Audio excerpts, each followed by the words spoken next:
Este libro, como diría uno de los personajes de Los íntimos, el propio libro es muy Marta Sanz. ¿Qué entiendo yo por muy Marta Sanz? Yo estaba pensando estos días en qué consistía ser muy Marta Sanz y que eran aquellas cosas que la definían, que definían su estilo, ¿no? Su estilo, su literatura, no sé, su estilo, ¿no? Lo primero es una clara vocación política. No sé si estás de acuerdo, pero vamos a hablar. Una clara vocación política, luego un estilo personalísimo, lleno de piruetas, de triples saltos mortales y brillantez, un humor retorcido, un sentido del humor bastante retorcido, cierta pulsión por lo siniestro, y luego un universo lleno de referentes entre lo popular, el mejor de los sentidos, y lo oculto. Ella lo resume con mucho sentido del humor, que una sola frase, mucho mejor que yo, que es lo pedante y lo cateto, ¿no? O lo paleto, ¿no? Que es lo pedante y lo que pasa es que este libro es, dentro de lo que es Marta Sanz, es lo que yo he llamado metamarta. Metamarta en sentido de metaliteratura, ¿no? Es una Marta que habla de sí misma. Habla de sí misma, pero para hablar de los demás, ¿no? Para hablar de los íntimos, de los que salimos ahí, para hablar en general del mundo. Marta Sanz no habla de su ombligo. Dentro de lo que encontramos, pues es su imaginación de siempre, su brillantez, sus reflexiones lucidísimas, la descripción muy personal del mundo literario, y hay mucho humor.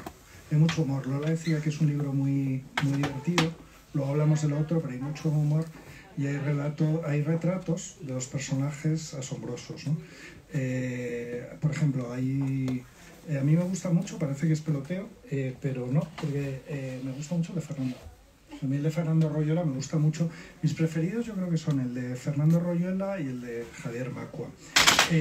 Aunque el mejor de todos, lo mejor de no solo son retratos, sino que se van intercalando otros capítulos y tal. Yo creo que el mejor y el que más define tanto el sentido que tiene Marta en la literatura, como también de la vida, como es el que dedica a su antigua agente literaria Ángeles Martín.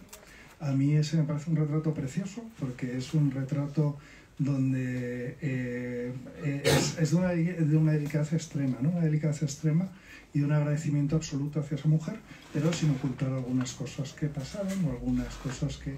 Y todo esto mezclado con ese sentido de humor que hablábamos, que son los mensajeros que llegan a su casa buscando encontrar a Marta Sánchez, y se encuentran algo mil veces mejor que Marta Sánchez, que esa Marta Sanz, ¿no?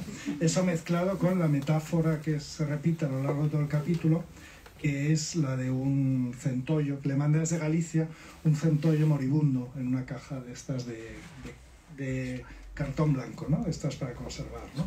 Y ahí lo que demuestra Marta, tanto en su estilo como en la vida, como en todo, es su sentido de la lealtad extrema, ¿no? Que yo creo que está en todo este libro, o sea, y es lo que pone en manifiesto, y gran parte del otro que hablaremos luego, que es el sufrimiento, también tiene que ver con eso, ¿no? Marta Sanz no es una hija de puta. Marta Sanz no es alguien capaz de pisar a la cabeza, es más, es capaz de boicotear su carrera literaria con tal de no pisar la cabeza de alguien que para ella sea importante y alguien a quien quiere, ¿no? O sea, yo creo que ese podría ser parte de toda la complejidad, pero luego hay mucho más, ¿no? Yo, se lo decía antes a Fernanda, antes de entrar, que me ha mirado sorprendido, yo he sufrido mucho leyendo este libro. He sufrido mucho porque hay mucho sufrimiento de Marta y de todos nosotros. No he sufrido, por supuesto, porque sea un horror de libro ni nada por el estilo. Está todo el sufrimiento de alguien que escribe, ¿no? Y luego también Marta insiste mucho en que ella hace literatura social. Y supongo que la literatura social va de sufrir, ¿no? O sea, quiero decir que no que vaya a sufrir, supongo que la literatura social aspira a cambiar el mundo, pero Marta no es ingenua, sabe que no va a cambiar el mundo con sus libros, pero sí que de alguna forma va a concienciar o va a denunciar determinadas cosas. Para denunciar esas cosas, lo que primero que se propone es que esas cosas existan, que esas cosas que son desigualdad, que esas cosas que son pues, precariedad, que esas cosas que son injusticias, ¿no? Entonces, Marta insiste a lo largo de todo el libro en que ella hace literatura social, aunque yo creo que lo que hace también, que no es incompatible, y ella lo ha demostrado en otros libros como en Pequeñas Mujeres Rojas, es hacer...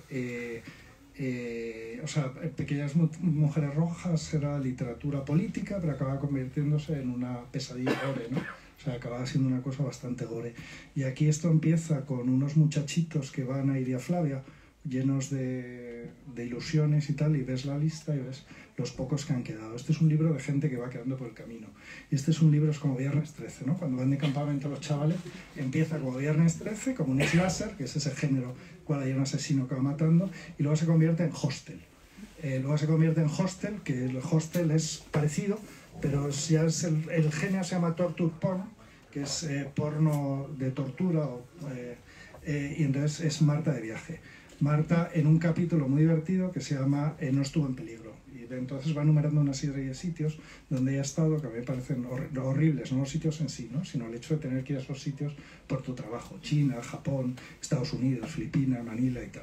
Entonces, antes de hablar de cada viaje, dice: no estuvo en peligro, no estuvo en peligro. Pero al decir tanto no estuvo en peligro, tú sabes que estuvo en peligro en cada una de esas situaciones, y por lo tanto da bastante mal rollo. Y luego nos cuenta, siguiendo con el terror, los relatos en un capítulo que yo creo que es de los más divertidos. Yo por lo menos me reía mucho leyéndolo, que es el que dedica a Portela y Ovejero, y en el cual nos descubre algo que todos sospechábamos sobre Portela y Ovejero, que tendréis que leerlo para saber a qué me refiero, ¿no? Pero que nos confirma todas las sospechas que teníamos todos. Y ahí nos cuenta los relatos de terror que le cuenta a Chema. Y luego el sumum del terror en este libro es son 9 líneas, no he contado las palabras pues no tenía tiempo, que es un capitulito que se llama A veces me imagino a mí misma.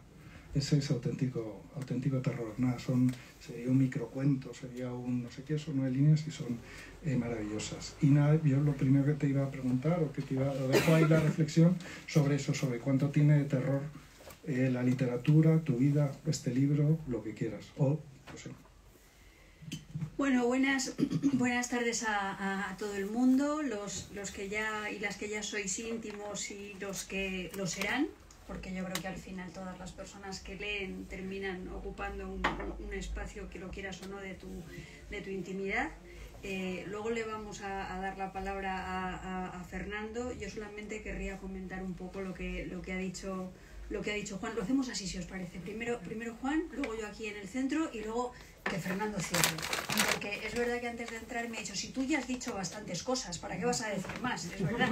Yo he escrito un libro de 504 páginas para explicar cuál es mi relación con la literatura. De las cosas que ha dicho Juan, bueno, una no la ha dicho, pero la digo yo.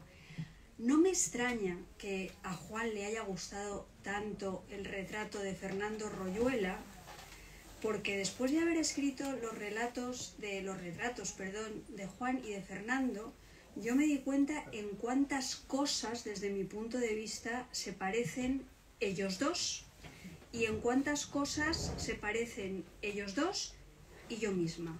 Y hay en una fundamental, y es una especie como de resistencia al halago ajeno, resistencia al elogio ajeno, que en realidad lo que busca es que te elogien mucho más, porque tú estás convencida de tu valía.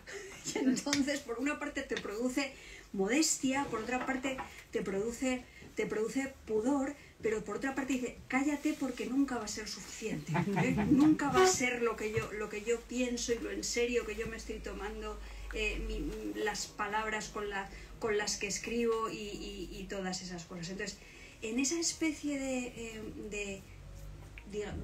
no creo que haya que escatimar las palabras, insatisfacción, en esa especie de satisfacción, en esa especie de incapacidad para percibir tu lugar de privilegio o para percibir tu éxito, es precisamente donde tiene sentido la relación entre el humor y el dolor, que de alguna manera ha apuntado Juan.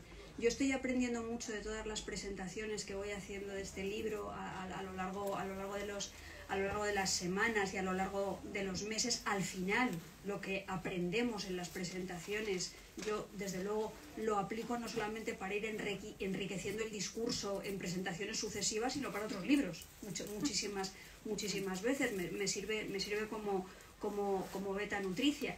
Y el otro día en Barcelona, y lo digo porque me encanta, Juan ha apuntado, lo tengo aquí puesto, esto del torture porn, que esto le pega más a Luis que a Martín que a mí, o sea, está aquí en primera fila, donde y he hablado de Viernes 13 y quién será el último, quién sobrevivirá a esta especie de masacre programada de la generación de los nacidos en los años 60 y 70.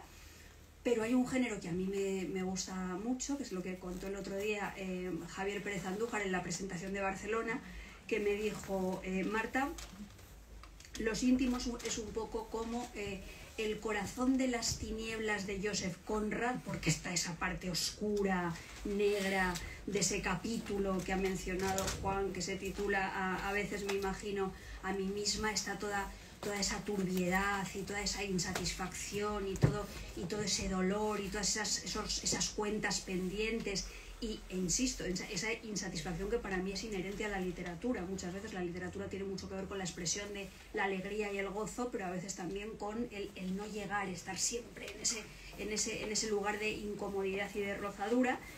Bueno, pues como El corazón de las tinieblas, pero contado como si fuera Vacaciones en el mar. Y creo que Javier Pérez Andújar ahí afinó, vamos, a mí me encantó. Yo ahora lo repito allá donde voy, digo, no, este libro es como El corazón de las tinieblas, pero contado como Vacaciones en el mar. Lo último que yo quería decir de momento es relativo a lo que ha apuntado Juan respecto a la literatura social. Yo creo que este libro, como se dice en la contraportada, además de ser carta de suicidio, elegía, sátira, literatura de viajes, para mí es sobre todo novela social porque está hablando de mi trabajo. Mi trabajo es lo que yo he entendido que es mi trabajo desde hace muchos años, lo que yo he aspirado a que fuera mi trabajo es el oficio de escribir. Entonces, en la literatura, el trabajo no siempre fue bien representado. Me estoy refiriendo a cualquier tipo de trabajo. Pero creo que el trabajo literario ha sido especialmente mal representado. Porque muchas veces lo que hemos hecho para hablar de ese trabajo que es al mismo tiempo vocacional, pero que también es aquello que decía en La Bullonera, de venimos simplemente a trabajar como uno más, a arrimar el hombro al tajo y estas cosas, pues en realidad lo que sucede con este trabajo es que lo miramos desde fuera de una manera satírica, como no participando de algo en lo que estamos participando todos los días. Entonces, en Los íntimos se confiesa que este trabajo se parece mucho a un baile, por eso estoy yo en la portada probablemente bailando con mi padre, y en este baile a mí me gusta mucho bailar la conga. A mí me gusta mucho bailar la conga. No siempre tanto me dejan bailar la conga como me gustaría bailar la conga. Y cuando no me sacan a bailar, me resiento.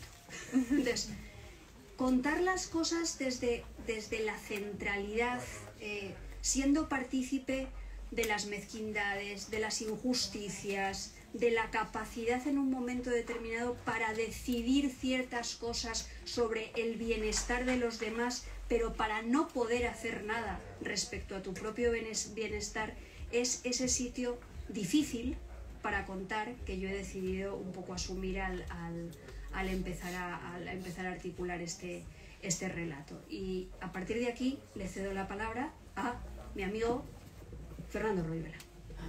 Hola, buenas tardes. Bueno, eso que acabas de decir te lo voy a rebatir en un ratito. Bueno, tú sabes que mi satisfacción es romántica, ¿no? Como bien lo expresas en el libro, ¿no? Pero a ti te elogia todo el mundo, pero a mí solo me elogias tú. O sea que, claro, ahí hay una disparidad de aproximaciones, ¿no? Así que la realidad no es exactamente la misma. Bueno, vamos a ver. Yo cuando recibí este libro, me lancé inmediatamente a él, ¿no? Desde el punto de vista del cotilleo, más que nada, ¿no? A ver qué ponía, ¿no? Y rápidamente me di cuenta de dos cosas, ¿no? dos cosas que me llamaron fuertemente la atención. La primera de ellas fue cómo estaba escrito, la prosa que utilizaba. Y la segunda, la falta de pudor. Algo realmente insoportable para mí, ¿no? Es una cosa, siempre hemos hablado, Marta y yo, sobre su falta de pudor o sobre el significado de su visibilidad, de hacer visible lo íntimo, ¿no? Algo que hace en este libro, ¿no? Y a mí es algo que realmente en principio me da repelús. Pero bueno, yo querría hacer una mirada un poco diferente al hablar de este libro. No quería reducir a lo que son, pues eso, las aventuras, las anécdotas, los cotilleos, la vida literaria que contiene, que para eso está el libro, para leerlo, ¿no? y para conocer en concreto todos esos detalles y todas esas aventuras que Marta cuenta. Yo quería hacer una mirada diferente del libro, ¿no? Y precisamente por eso no he querido hablar con Javier Pérez Andújar, para que no me contagiase su mirada. Y eso que estaba súper intrigado sobre cómo te había presentado el libro, ¿no? Bien, bueno, vamos a ver. Lo primero que a uno le llama la atención en este libro es ¿qué es este libro?, ¿no? Se llama Memorias del pan y de las rosas.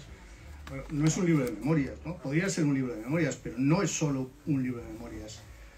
Tampoco es una autobiografía, aunque en cierto modo sí que lo es. También podría ser una poética, en el sentido de que, bueno, Marta expone a lo largo de sus capítulos lo que es su teoría literaria, su visión de la literatura, su estética, ¿no?, ante la literatura. Podía ser también un catálogo de vida literaria, podía ser, pues, como ha dicho Juan, una sucesión de retratos de las personas íntimas con las que se relaciona en el mundo literario y algunas veces también fuera del mundo literario. La verdad es que desconcierta un poco, ¿no?, cuando te aproximas a este libro, ¿no? Y preguntándome qué es este libro, enseguida pues caí que en el gusto y en la pasión, que también habla de ello en el libro, Marta, sobre la farándula, ¿no?, sobre las actrices, la mitomanía que tiene con las actrices. Y hoy, precisamente, que ha muerto Marisa Paredes, pues mira, me viene a cuento. Probablemente muchos de los que estáis aquí habéis leído Farándula y conocéis esa faceta o esa predilección de Marta por el mundo farandulesco. Nosotros pertenecemos a la generación de la transición. En la transición había mucha farándula, mucha vida farandulera. Yo recuerdo una vez que estábamos, no sé si te acordarás tú, estábamos en el teatro, en una obra que representaba José Ovejero, sí, y a la salida de repente aparece Charo López por ahí. Entonces Marta se pone súper nerviosa al ver a Charo López, ¿no? Mucho más que al ver a Vargas Llosa. Y yo le digo, pero entrale y te hago una foto. Pues efectivamente, ni gorda ni perezosa se fue hacia Charo López, empezó a hablar con ella y yo le hice unas cuantas fotos con el teléfono, ¿no? Bueno, pues como personas que hemos vivido nuestra juventud en la transición, un fenómeno que caracteriza sin duda la transición es el destape. Entonces, claro, enseguida caí que este libro lo que era es un destape en un artilugio en el que Marta se destapa. Pero destaparse en el buen sentido, ¿no? En el buen sentido, además destaparse con truco. Y digo destape, porque ahora el destape, yo no sé, para la gente que no haya vivido esa época, pues a lo mejor el destape le puede parecer algo realmente machista o deplorable o deleznable, pero en aquella época el destape tenía un componente diferente, tenía un componente de afirmación de individualidad, de expresión, de libertad, de manifestación, de cambio, ¿no?, de cambio frente a la circunstancia que se estaba viviendo, que era la dictadura franquista, ¿no? O sea, ese soplo de libertad, pues por un lado, y en este caso libertad sexual, pues se canalizó vía destape, ¿no? Entonces aparecían las folclóricas colgadas con las pinzas de la ropa en los kioscos, ¿no? En las primeras, en las portadas de las revistas de la época. Bueno, pues como símil, los íntimos a mí me parece un destape. Pero un destape, insisto, como una afirmación de libertad personal y de libertad literaria, ¿no? Luego me pregunté, ¿para qué sirve este libro, ¿no? ¿Por qué ha escrito Marta este libro? O sea, es un libro que a mí, vuelvo a traer a colación el tema del pudor, a mí tanto sin pudor, la verdad es que no sé cómo puede con ello, ¿no? Porque yo nunca hubiese podido escribir un libro así. O sea, soy mucho más pudoroso, ¿no? Y esa visibilidad es que es imposible, es que me cuesta. En ese sentido sí que estoy contigo, Juan, decías que ha sido un sufrir leer este libro, pero efectivamente un sufrir por ver tanto impudor, ¿no? Bueno. Vaya presentadores. Está hecho un torquemada. Bueno, la verdad es que para entender un poco este libro, bueno, el propio libro te da las claves del entendimiento. Entonces, una de las cosas, a mi modo de ver, más gráficas que tiene este libro es la autovisión, la autopercepción que Marta tiene de sí misma, ¿no? Ella, por ejemplo, dice que si tuviese una visión cenital de sí misma, nunca se vería escribiendo. Entonces, claro, como una escritora no se va a ver escribiendo nunca. Ella dice que se vería, pues no sé, en la sala de espera de una estación de tren o en la puerta de embarque de un aeropuerto, o en bibliotecas públicas, ¿no? En conversación sobre todo con lectoras, dice, ¿no? También se autopercibe como si estuviese en una carrera de 100 metros, o sea, compitiendo, o otro símil que pone como si fuese un futbolista de primera división que está o que corre el riesgo de caer a segunda división, es decir, compitiendo otra vez, ¿no? Es decir, que se concibe a sí misma compitiendo y el acto de escribir lo concibe como una competición, ¿no? Y es curioso, a toda esta circunstancia ella lo llama trajín, tanto trajín, pero claro, tanta trajín, tanta competición, pues le crea estrés, ¿no? Le crea angustia, le crea incertidumbre, ¿no? No se puede vivir así constantemente, ¿no? No se puede uno tomar la escritura de esa manera, ¿no? tan excesivamente competitiva, ¿no? Y esa angustia que a veces refleja el libro, pues evidentemente denota cierta neurosis. Pero acto seguido tú la neurosis la vas a combatir. ¿Y cómo la combates? Pues con un exorcismo. Desde las primeras páginas estás hablando del padre Carras, del exorcista. Estás hablando de él y le utilizas como metáfora con respecto a lo que tú consideras el libro que estás escribiendo. Es decir, tú lo que estás haciendo, según dices, es un exorcismo. Dices en el libro también que has escrito libros para salir de todo tipo de compuestos asquerosos. Entonces ya define como el amor, el miedo, mezquindades del mundo editorial, etcétera, etcétera. Y que, entonces, claro, ¿para qué escribes este libro? Pues para exorcizarte, para hacer un exorcismo, pero sin embargo, vale, haces un exorcismo, lo admito, pero para hacer ese exorcismo resulta que, o sea, haces un exorcismo para librarte de los libros. O sea, escribes un libro para librarte de los libros. Es una paradoja, ¿no? Entonces, o sea, es como invocar al diablo, ¿no? Para sacar al diablo del cuerpo, del poseído, ¿no? Es curioso, ¿no? Esa visión de este libro como exorcismo. Ya tenemos destape, tenemos exorcismo, pero insisto que todo esto es un truco.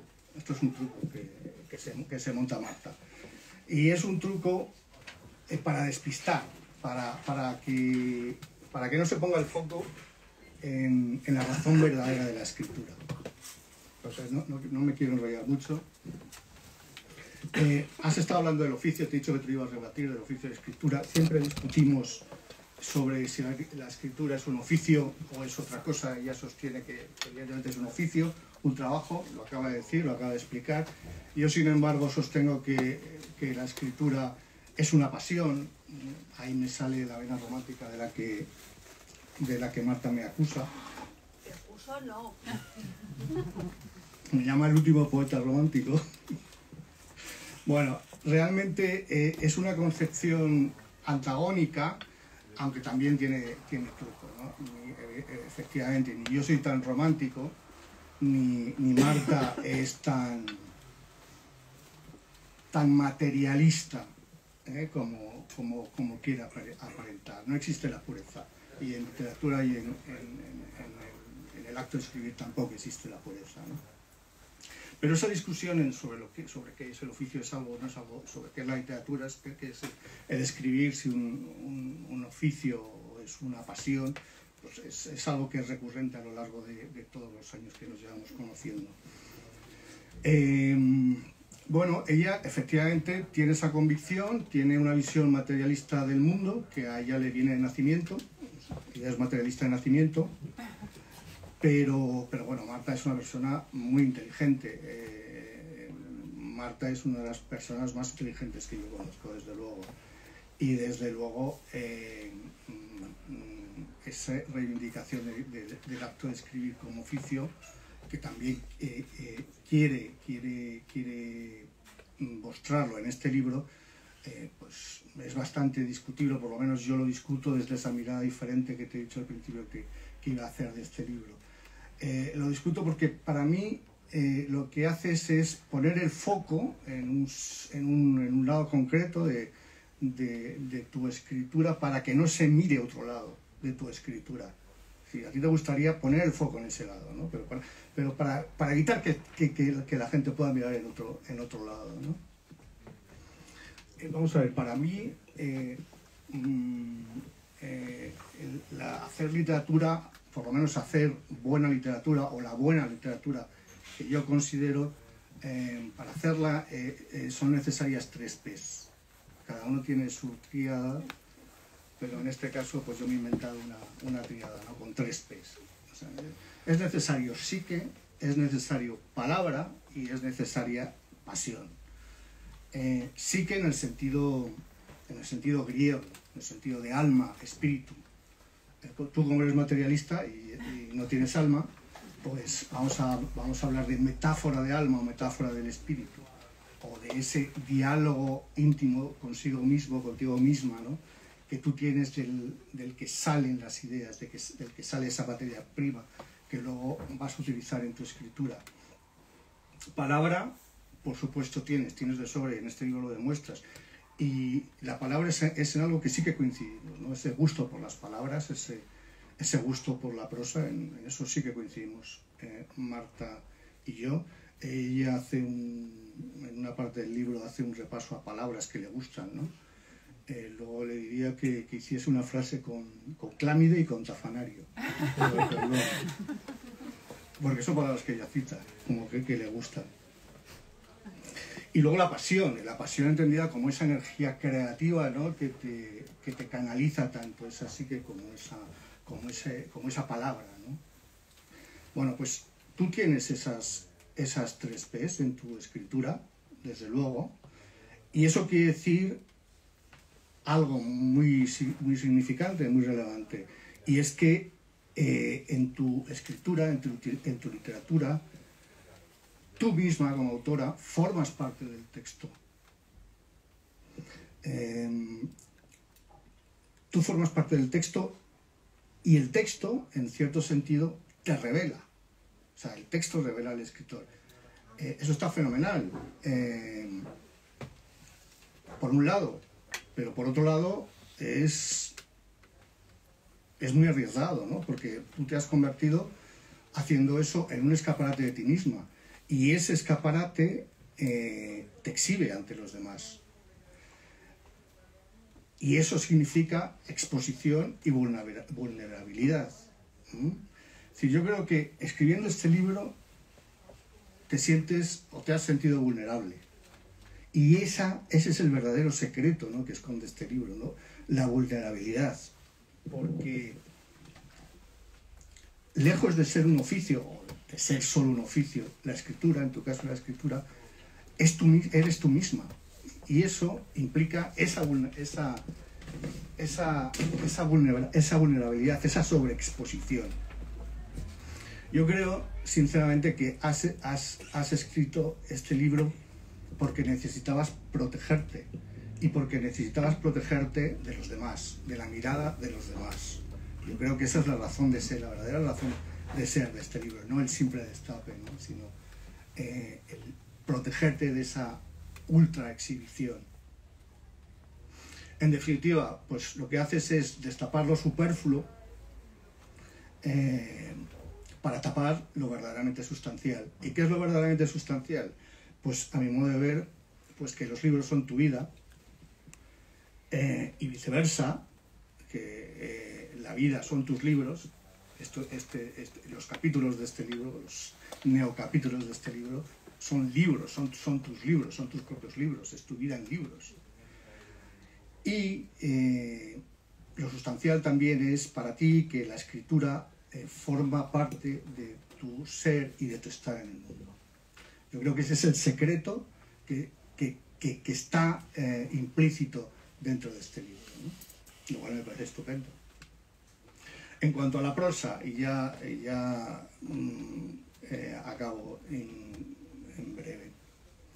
Bueno, es algo que tenemos en común, el gusto que tenemos por la prosa, y eso me gusta, y he disfrutado muchísimo de este libro, por la prosa que utiliza, ¿no? Porque es una prosa plástica, ¿no? Es increíble, ¿no?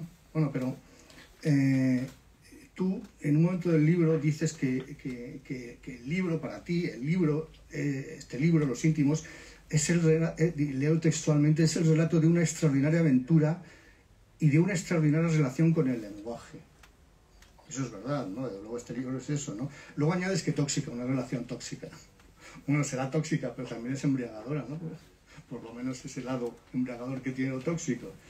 Desde luego. Ella, lo cuenta en el libro, habla de una relación tortuosa con la prosa, porque gustándole las palabras, gustándole el lenguaje, cuando empezó a escribir, pues sentía un rechazo por la forma. Luego habla y dice que la forma y el fondo, Constantino Bertolo le dijo que era parte de lo mismo, que son la misma cosa, ¿no? Ella desde luego dice que efectivamente que forma y fondo son la misma cosa. Dice que cuando empezó a escribir rechazaba la forma y le daba repelús utilizar determinadas palabras o desarrollar esa forma en su prosa, porque podía pasar por pequeño burguesa y la podían llamar clasista. Entonces ella lo rechazaba, pero bueno, más adelante, conforme va escribiendo, pues ya reconoce su gusto por las palabras, dice categóricamente que no va a renunciar jamás a las palabras y tampoco va a renunciar a la ambición artística, es decir, al uso, a la aspiración a la belleza en el uso del lenguaje. Bueno, yo como descripción de tu prosa, pues podría decir, en este libro, podría decir que es una prosa ágil, vivaz, expresiva, rica, esquemática, conceptista, mordaz, juguetona, malabar. Pero para resumir, diría dos cosas de tu prosa en este libro.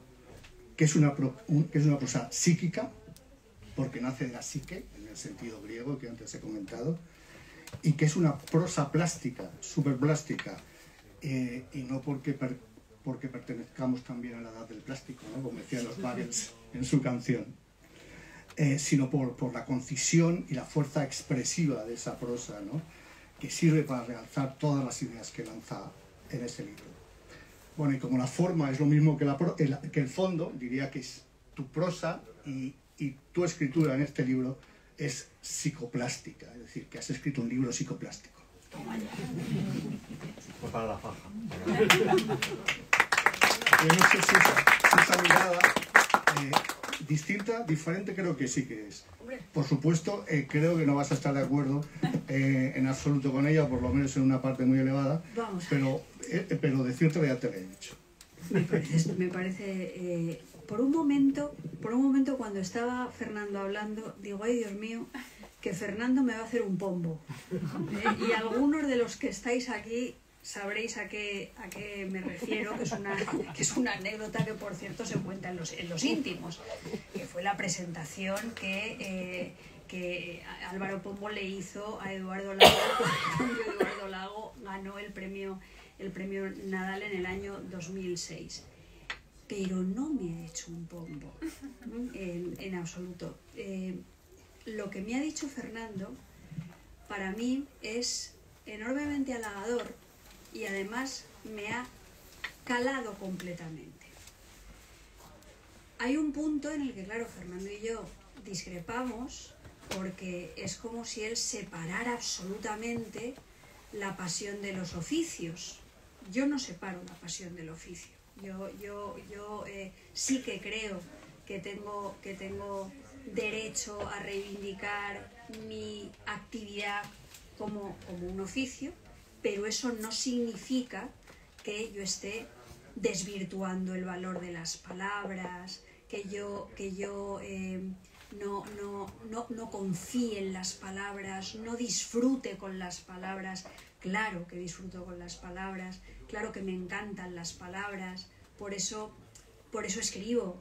Por eso cuando era una niña y estaba afortunadamente como una cabra, como deben estar las niñas medio sanas, yo era era una niña que no cantaba para que nadie la escuchara, como los pájaros. Era una niña que cantaba porque me daba la gana cantar y me gustaba además utilizar las palabras que no conocía.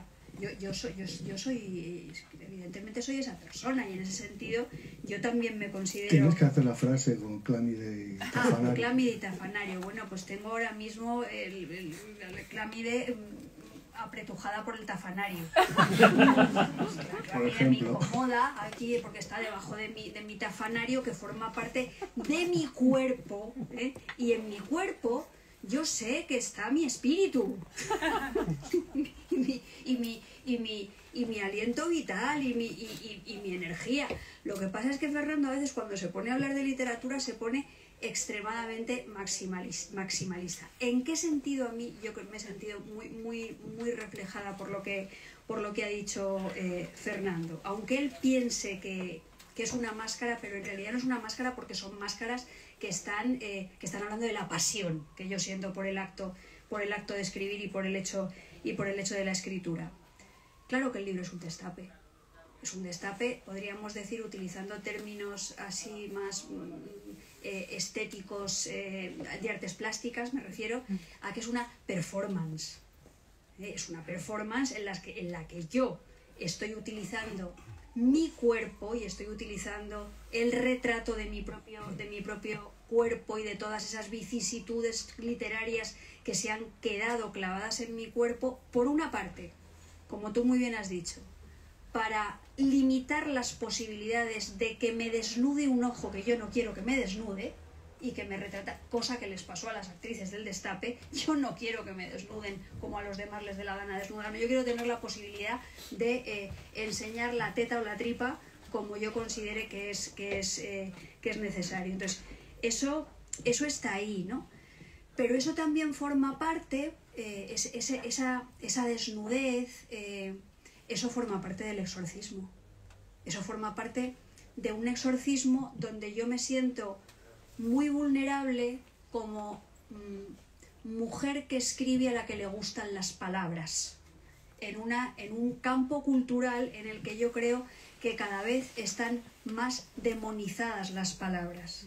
Entonces yo en este libro falsamente intento curarme de ese amor por las palabras que siento y del que no me puedo librar. Entonces, este libro a mí me ayuda a poner orden también en un momento muy jorobado de mi vida desde el punto de vista artístico, porque yo tengo una sensación elegíaca.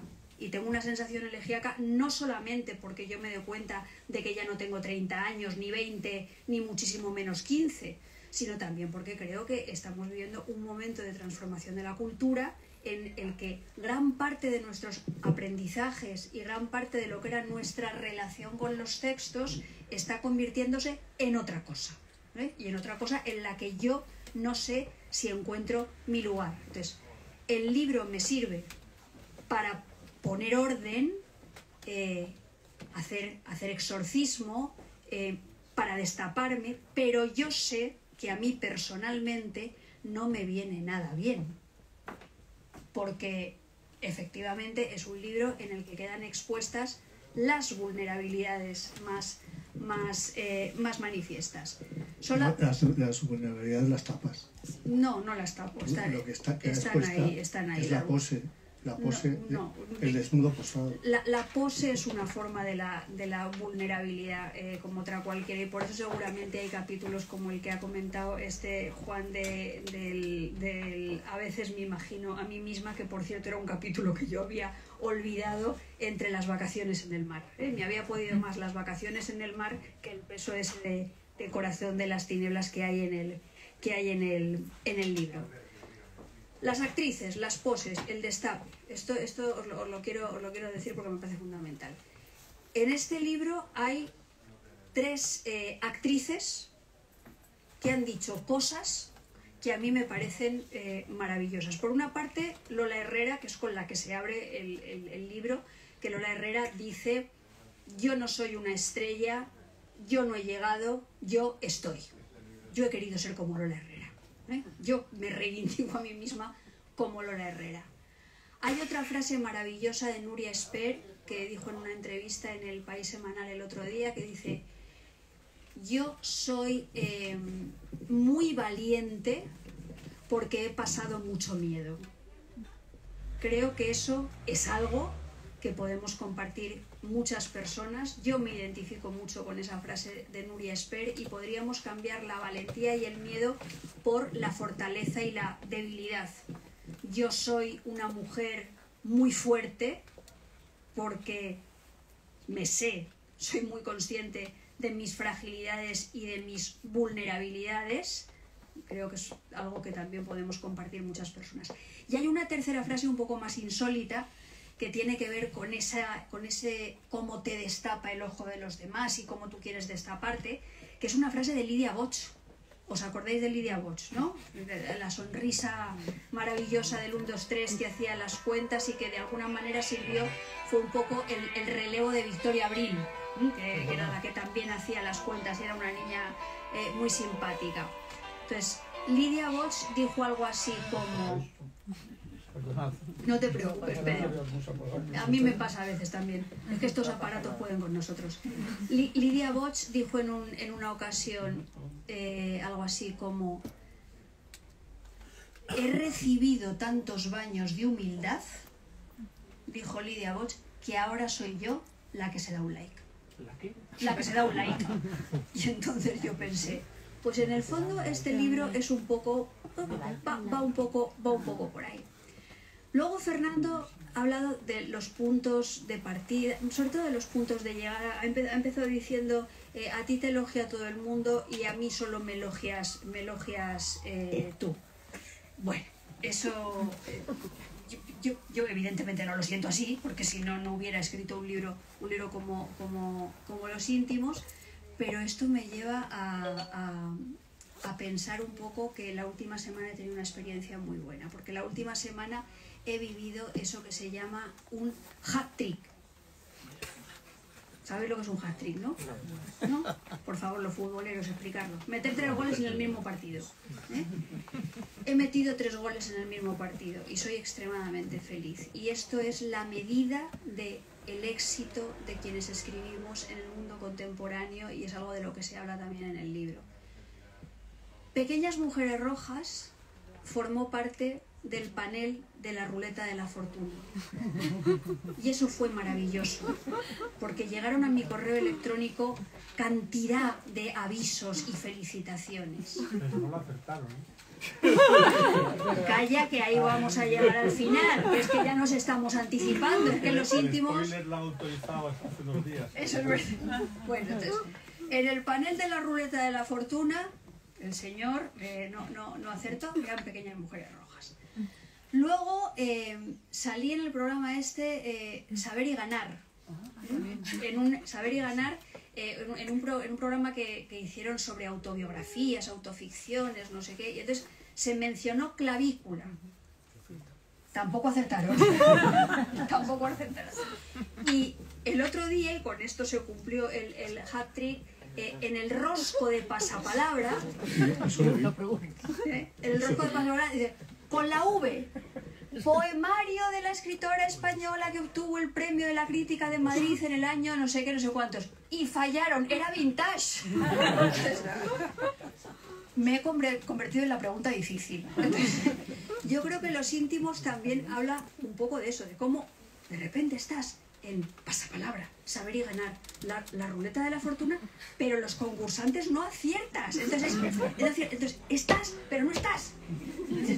Esto no le pasaría a soldados de Salamina, ¿no? Entonces siempre es como una cosa un poco así. Y de estos asuntos hablan los íntimos. Y es verdad que mis textos, y esto es una cosa ya vieja, mis textos son mi cuerpo y mi cuerpo son mis textos, y en ese mostrar hay efectivamente algo que tiene que ver con la pose, pero también tenemos que saber que las poses son muy reveladoras y que incluso cuando Fernando se siente incómodo con mi impudor, y con esto ya acabamos, y si queréis preguntar algo, preguntáis o lo que queráis, cuando él se siente incómodo con mi impudor, yo creo que el pudor de los escritores y de las escritoras pasa por su conciencia del lenguaje y por la habilidad para saber usar las palabras. Mi pudor tiene que ver con hacer bien mi trabajo como persona que está usando las palabras. Yo me sentiría impúdica si fuera deshonesta en el uso de las palabras, si no intentara buscar con las palabras algo que se acerca a la verdad, no a la verosimilitud. Yo aspiro a acercarme a la verdad con las palabras, ¿no? Entonces, eso por una parte. Luego, por otra parte, hay muchas veces que cuando más nos desnudamos y cuando mostramos más cosas de nosotros mismos y de nosotras mismas, es cuando nos colocamos la máscara de la ficción, que es una máscara amplificadora. Entonces tú hablas de burros que vuelan, o hablas de señores que resucitan en la morgue de un hospital público, o hablas de zombies poseídos por la electricidad universal, y hay veces que en ese uso de la ficción tú estás hablando también de quién eres, y estás hablando de las tripas que se te rompen, claro, y de tus insatisfacciones. No lo disimulas. No. Eso quiero decir, es una forma, ¿cómo te diría? Es una forma ya muy poco sofisticada del disimulo. Entonces, en esta discusión estaremos siempre Fernando y yo, con una diferencia. Yo nunca me siento incómoda con las ficciones de los demás, a no ser que las ficciones sean horriblemente falsas y baratas, y me cansen y me aburran, porque me parecen ya como muy oídas y como muy machacadas. Igual que también me puedo sentir incómoda si yo leo un texto autobiográfico en el que veo que todo es manido, que todo es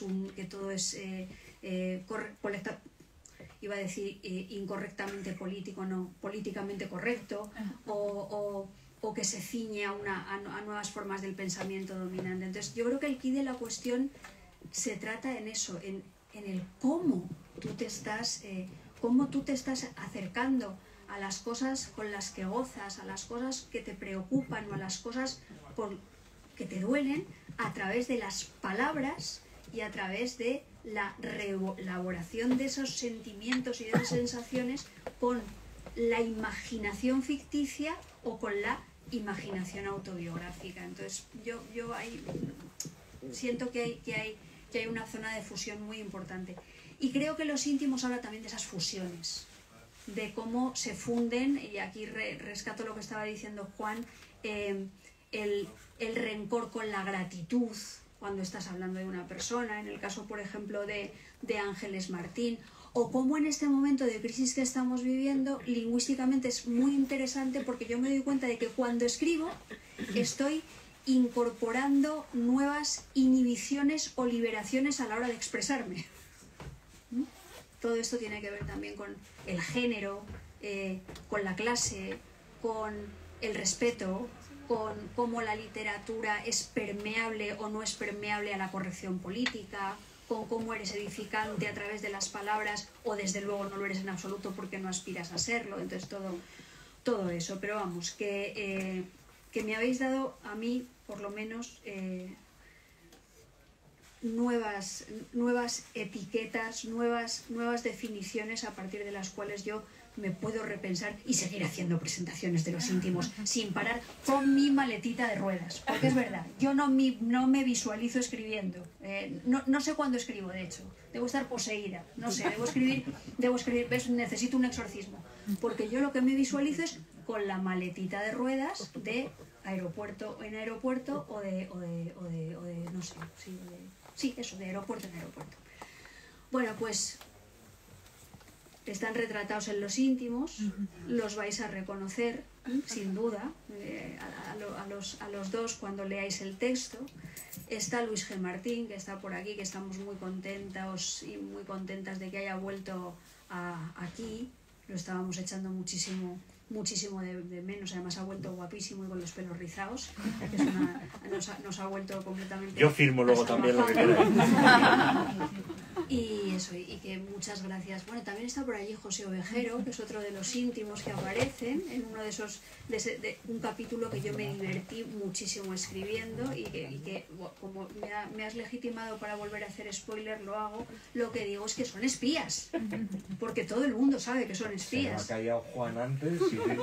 No, yo lo digo, son espías porque son delgaditos, porque son guapos, porque son observadores, porque son políglotas, porque son jodidamente perfectos. Entonces, espías seguro. Luego además Edurne me reveló que era cinturón negro de no sé qué arte marcial, y el otro día los amigos de Luis, que con los que yo me voy a quedar el día menos pensado, se los voy a robar, me dijeron, y además bailan bien. Y ya dije, pues espía seguro. Sí, sin duda. Me he callado eso. Y me cae otra cosa hablando de Estape que cuenta Marta, que es cuando ella posó desnuda para la portada de uno de sus libros. ¿Yo posé desnuda? No, una colección... No, pero... Sí, vale. ¿Sí o no? Vale, ya está. Leed el Sí, libro y lo posé, veréis. es verdad. Posé desnuda, es cierto. Es verdad. Pero era para un libro mío relativamente... Es todavía peor. Posé desnuda para la portada de un libro que no era exactamente mío. Joder, qué cutrez.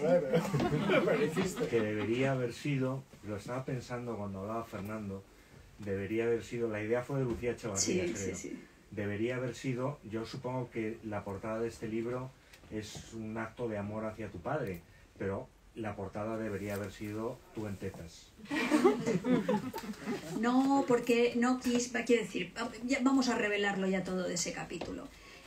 A Lucía se le ocurrió en un libro que se titulaba lo que los hombres no saben, en donde había recogido...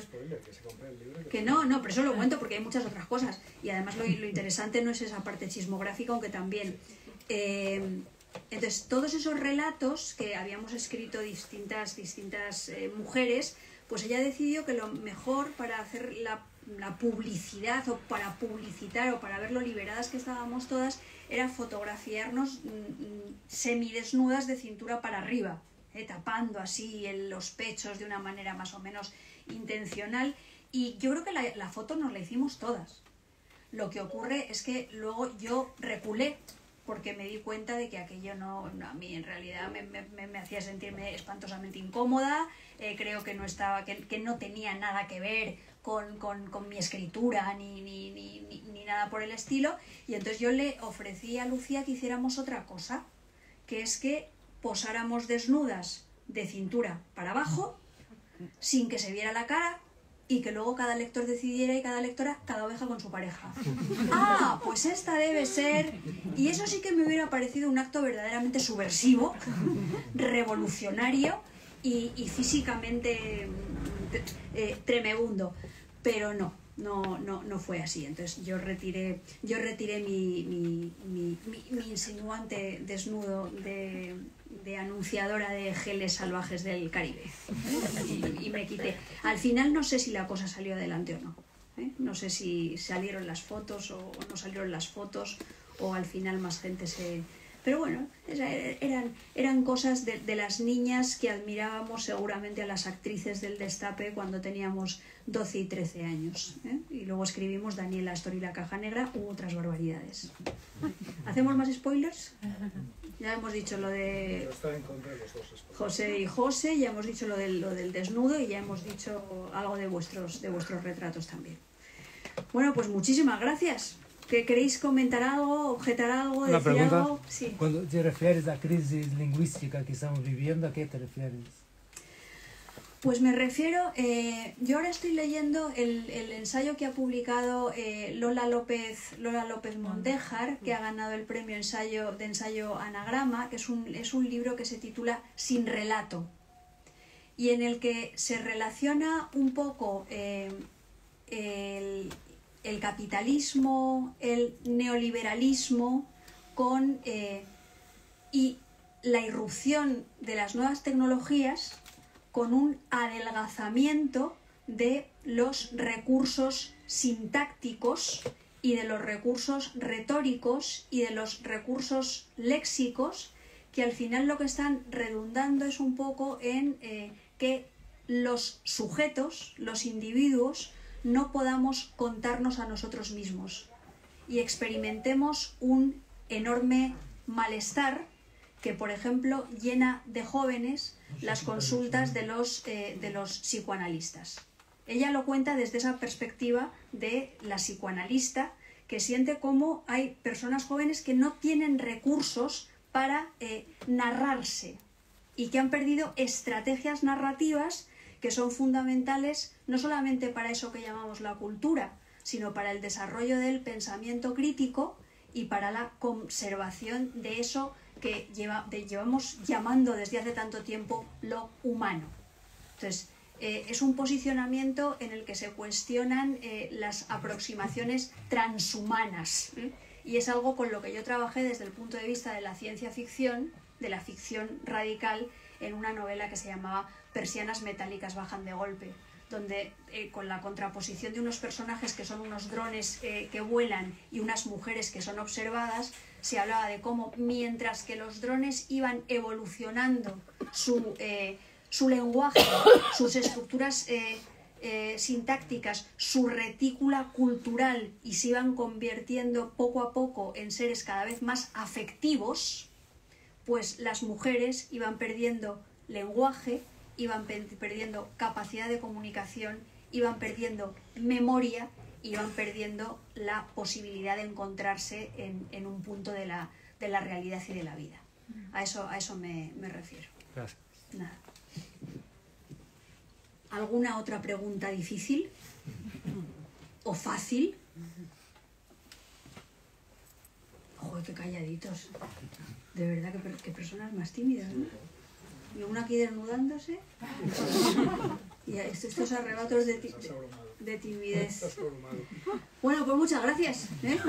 Muchas gracias, Juan, muchas gracias, Fernando, muchas gracias, Lola, siempre por tu hospitalidad y que muchas veces, amiga. Por favor. Hasta pronto.